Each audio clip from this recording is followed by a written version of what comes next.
Live from Fargo and serving you on TV, online, and on the go. This is Valley News Live at 5. An autopsy on a University of North Dakota student has been completed. Good evening and thank you for joining us tonight. Steph has the night off. 22-year-old Alex Davis of West St. Paul, Minnesota was found unresponsive at his rental home near campus on Saturday morning.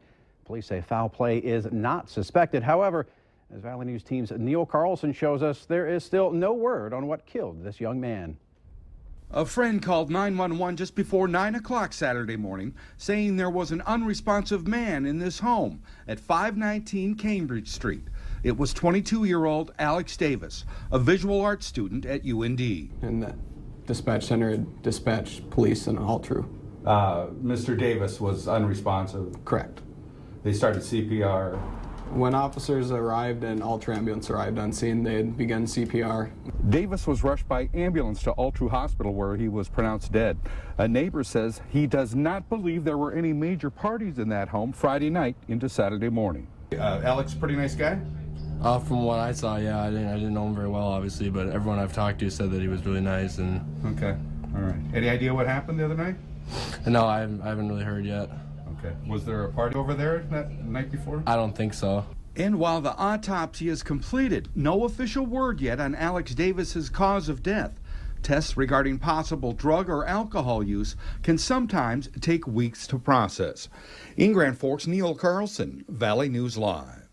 Now, Officer Weigel says they may be able to release a preliminary cause of death within the next few days.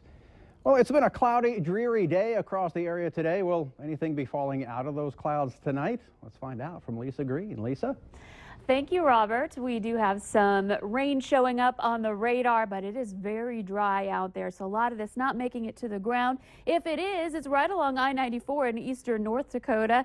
We have some blips popping up on the radar there. Down to our south, down toward Grant County, Wheaton, Elbow Lake area, that is where we may be seeing some raindrops right now. But otherwise, just cloudy and gloomy out there tonight. 45 degrees in Fargo, 42 in Grand Forks, and some upper 30s across much of the region. Temperatures this evening will stay in the 40s with mostly cloudy skies, eventually starting to dip back below the 40-degree mark later tonight with our next system approaching. And Robert, this one could be bringing some rain, some snow, some sleet, all sorts of modes of precipitation coming up, but we will detail that for you coming up here in just a moment. All right, thanks, Lisa. Well, the Detroit Lakes Police Department is asking for your help.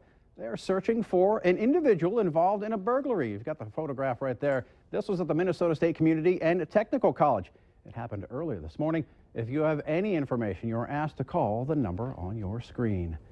Or court documents say a Sabin, Minnesota man accused of setting fire to his home in February told investigators he intentionally started the blaze.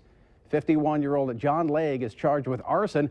A search warrant affidavit says Legg told investigators he bunched up a canvas drop cloth and used a Bic lighter to start the fire. No one was living in the home, which had no furnace and flooding in the basement.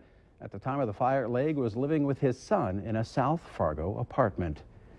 Fargo's new City Hall project could be pushed back a year. Commissioner Dave Pepcorn, Mayor Mahoney, and city staff, including Administrator Pat Zavrel, took up the building project this afternoon. Bids for the new building came in about $3 million over budget. Now that forced the building committee and city leaders to look at a redesign and what else can be done to cut costs. Pepcorn says he thinks a year's delay is the way to go. I would be so happy because I think that prices are not going to be going up. I think that prices will be going down, and I think we would have a lot better product if we took our time and made sure, because I do think there's a lot of departments that they don't necessarily have to be in the city hall. There's lots of city departments that can be other places. At the least, a temporary delay in the process is likely until after the special election later this month. Members of the North Dakota House and Senate are calling for the governor to issue an executive order after a bill outlawing employment discrimination based on sexual orientation failed last week. The governor sent a memo to all cabinet members reminding them to hire based on ability and performance, adding that it's the administration's policy not to discriminate based on sexual preference. Members of the Senate and House Democratic NPL caucus claim making such a statement without taking any action is a missed opportunity. Indiana is in damage control mode following the controversy over its religious freedom law. The state's tourism agencies are now rolling out campaigns that emphasize everyone is welcome in Indiana. There were concerns that the law would allow discrimination against gays. At least 2 conventions have been canceled in Indianapolis, and some state and local governments have banned travel to Indiana. Well, when President Obama announced an historic lifting of some travel and trade bans to Cuba, some lawmakers viewed this as a golden opportunity to expand agriculture trade to the country. Others want to wait until Cuba changes its human rights policy before doing business. Washington correspondent Nick Starling has the story. In October of 1960, the United States imposed an economic and travel embargo to Cuba to push Fidel Castro out of power. Now part of that embargo loosened, making some senators eager to explore the opportunities of more agriculture trade. Why aren't we doing more with our neighbors to the south? North Dakota Senator Heidi Heitkamp actually visited Cuba to see the trade opportunities for herself. She says it's time to finally lift the embargo. Found a real opportunity there in my discussions to really begin to market a lot of North Dakota products. Like peas, beans, and lentils, all part of the Cuban diet. She says this could boost the American economy with a whole new trading partner just 90 miles away. But Senator Hoeven is not in favor of opening more trade relations until Cuba changes its ways. They need to, make some substantial changes in terms of human rights, political prisoners, free speech, all those kinds of things before we're normalizing diplomatic relations. Hoeven says upholding the embargo will force Cuba to transform into a democratic society. This is the carrot and the stick. The carrot is ag trade, but in these other areas, we need to demand change. According to the USDA, Cuba imports 80% of its food from other countries. With Cuba being so close to the United States, some senators say that will bring firepower to the ag sector. Once the Cuban markets open to American agriculture, Northwest Ohio farmers will benefit greatly. After 50 years where the strategy was to actually have a regime change, when you not only had a regime change, but you had a regime continuation with Castro's brother taking the helm, I think people had to kind of rethink whether that's a strategy for success. In Washington, Nick Starling, Valley News Live. Some agricultural products have been among the few goods allowed to be traded with Cuba, but with very limited products such as corn, chicken, and soy. Congressional approval is needed to fully lift this embargo.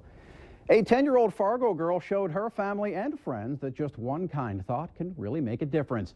Lauren Vanyo raised over $18 from a lemonade stand and decided to donate it to Sanford Children's Hospital. Her father was so proud he decided to match her donation, and with the help from family and friends, she was able to raise $600. The money raised will go towards purchasing toys, movies, and games for the playrooms. Well, because I thought they could use it for more things than I could.